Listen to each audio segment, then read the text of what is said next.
Otep à tous, bien-aimés frères et sœurs. Vous avez entendu le discours du président burundais, le général Ndayishimiye. Vous l'avez entendu. Est-ce que vous l'avez bien entendu? Les amis, est-ce que le son est bon d'abord? C'est un discours fort. C'est un discours responsable.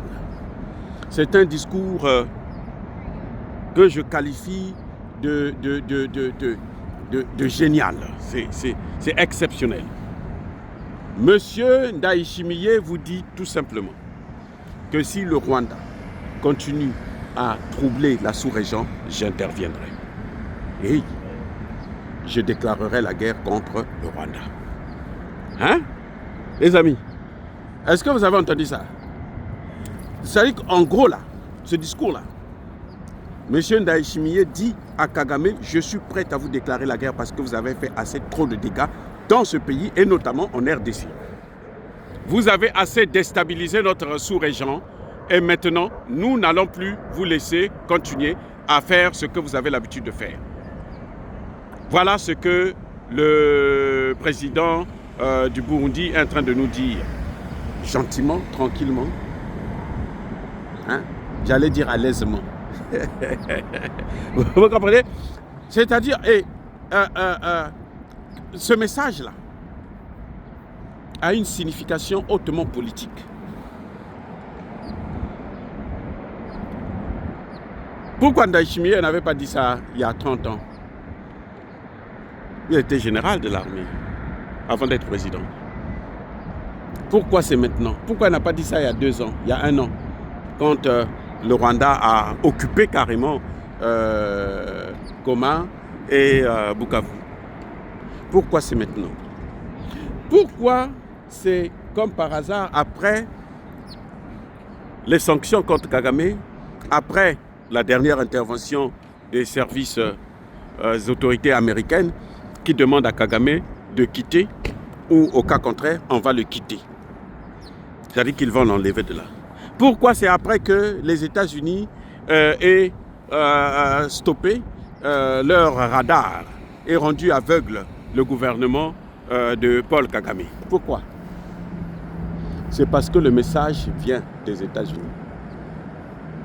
Un chef d'État responsable ne peut pas vous le dire. Mais nous, en tant qu'experts, en tant que spécialistes, on est obligé de vous le dire. Le message est clair. Vous voyez que les États-Unis n'utilisent pas les amis de Kagame. Oui, ils n'utilisent pas les amis de Kagame. Ils pouvaient utiliser, comment vous l'appelez, l'Ouganda. Ils pouvaient utiliser le Kenya. Hein? Pourquoi c'est le Burundi? Parce que les États-Unis, de Donald Trump en tout cas, ils ont décidé de mettre un terme à Paul Kagame. Est-ce que s'il continue,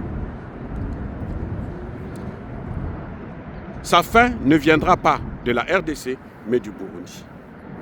Voilà ce que ça veut dire. Si le Burundi est prêt à déclarer la guerre, c'est parce que le Burundi a des garanties. Que s'il déclare la guerre, il ne sera pas seul. Il sera soutenu par la plus grande puissance occidentale, la plus grande puissance de l'OTAN.